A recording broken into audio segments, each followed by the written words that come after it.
Hi there, my name is Sharif-Hughes, and in this video I'm going to talk about our senior design project that we're pitching, and it's called the development of a mobile hearing testing system. So first let me introduce you to our team. Again, I'm Sharif-Hughes. I'm a professor in the Department of Special Education and Communication Disorders. I'm clinically trained as an audiologist, and then we have Benita Sharif, who many of you might already know. She's an associate professor in the School of Computing, a software engineer with expertise in biometrics and eye tracking. And then Hannah Dittmers is an associate professor of practice in the same department I'm in, and she is one of our clinical audiologists.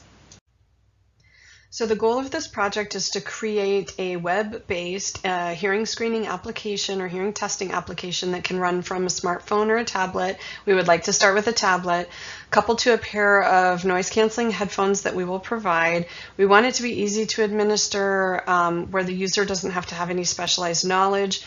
And then the results would be saved to a secure database that would allow us for doing some data analysis and follow-up. And we would hope to pilot this platform with community health workers in rural areas, so we can test the feasibility of being able to provide easier identification and follow-up. Now, just a few kind of startling statistics about hearing loss. 40% of aging adults don't even realize they have hearing loss. And then 85% of adults who do have identified hearing loss or self-reported trouble hearing don't even use any sort of hearing aids or any sort of assistive devices. And then when we're talking about children, 2 to 3 babies per every 1,000 are born with hearing loss. Babies do get screened at birth, and then they are supposed to be followed up for diagnostic testing, and this is where we end up having babies fall through the cracks with the follow-up. Also, school-age children are screened during certain grades, and if they fail their hearing screening, they're supposed to be followed up, and oftentimes that doesn't happen either. So these are groups that we're hoping to target with this project. So the global economic cost of hearing loss is estimated to be more than $981 billion. Some of the results of untreated hearing loss is social isolation, depression. Hearing loss has also been linked to cognitive decline, adverse medical events. So an example would be patients that can't hear very well, misunderstand their doctor regarding their treatment plan or how to take their medications. So they take their medications the wrong way and end up in the emergency department. Also, untreated hearing loss results in limited education attainment and limited employment opportunities. Some of the barriers to getting treatment is just denial of hearing loss or not knowing where to seek care and the cost associated with it. So we do need some easier identification and treatment options. And then our focus with this project is to improve identification and that pathway to treatment. So there are some similar applications that do already exist, but they cost a lot of money. Some of them require very specific extra equipment, some don't. But I think the biggest kicker is that they require these annual licenses for you to even be able to access your own data. And these are on the order of several $1,000s a year. So some of the examples are shoebox audiometry, which is on the left. Grayson Stadler has a tablet-based one. That's the one that you're looking at on the right. That one does not require an audiometer. And then there's TabSynth, which is one that we found online. This is open source code that could be used as a starting point for this project. So we may just probably start there to build what we want. So as far as kind of the details of what we would want, we would need the program to generate pure tones. We would provide a pair of noise canceling headphones that would be coupled to the tablet. We will need to help you with calibrating the sound output. We also would like to have an internal sound level meter just to monitor the background noise level. That way we have a better idea of how reliable or valid the test results are going to be. And then we want to have two different login roles. One is the administrator, which is going to be our team, and then the testers, which ideally would be our community health workers. So the testers would register through an email address, and then us, the administrator, we grant them access. That way we can kind of control who's administering the tests.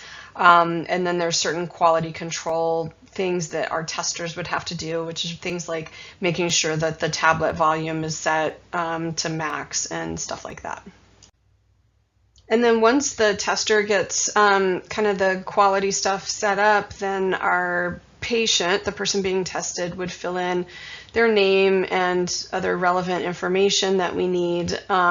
And then we would have two options, either a screening option or a threshold testing option. And so our tester would set up which one they would want to pick, either screening or threshold testing.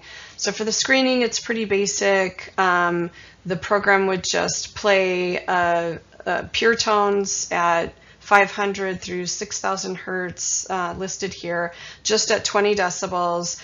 And then if they say yes, they heard it at all of those tones, then it's a pass. If they say no to any one of them, then it's a refer. And then if they refer on it, then we're going to use their patient address to produce a list of providers within a certain mile radius that the user could input. And then for the threshold testing portion or choice, whatever, this would be an adaptive algorithm. So we would have it plot an audiogram, which is what you see here. So we have the frequencies on the top from low pitch to high pitch, and then the loudness of the sound on the y-axis. So soft is at the top and loud is at the bottom. And then it just plots the threshold, or the lowest sound where they heard it, in each ear. So the red is the right and the blue is the left. And so it would just be an adaptive algorithm that we can explain in more detail later. So the lowest sound level with 2 yeses where they hear it would be considered threshold. And then we would just have it plot an audiogram like you see here. Then we would want the program to calculate the pure tone average. So that's going to be the average of the thresholds at 4 different frequencies listed here for each ear, and then report the hearing grade for each ear. And I've got those here on the slide, so I won't read those out. And then we've got kind of contingencies. So if their hearing loss is this much, we're going to make these recommendations. And if it's this much, we'll make these recommendations.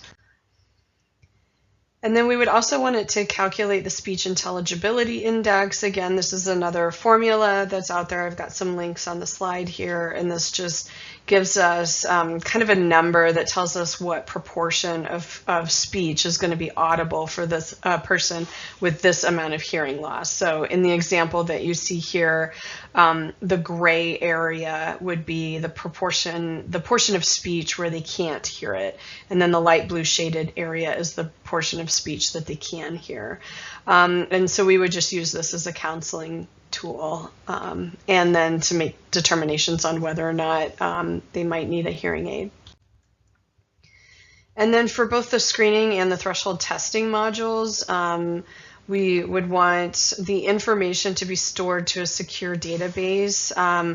We want to be able to analyze the data, and then we're also thinking probably the data would live on REDCap. We can get free REDCap accounts for UNL users, so that'd probably be the way we're going to go.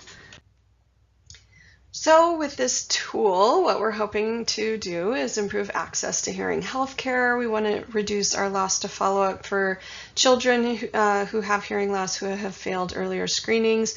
We want to provide an opportunity to provide information about optimizing communication environments for people who do have hearing loss and don't use any sort of assistive devices. And then I think more importantly, this will be a data source for better understanding the hearing status of rural and other underserved underserved Nebraskans. So if you look at the map here, I'm going to kind of focus on these gray areas. The gray areas is where there's insufficient data, so we don't even really know anything about the percent of population affected by hearing loss in even the central part of Nebraska. And then we're hoping to scale the project beyond Nebraska and then build by adding some extra functionality in later versions. So with that, I hope you find this project interesting, and I hope somebody wants to pick it up. Thanks for listening.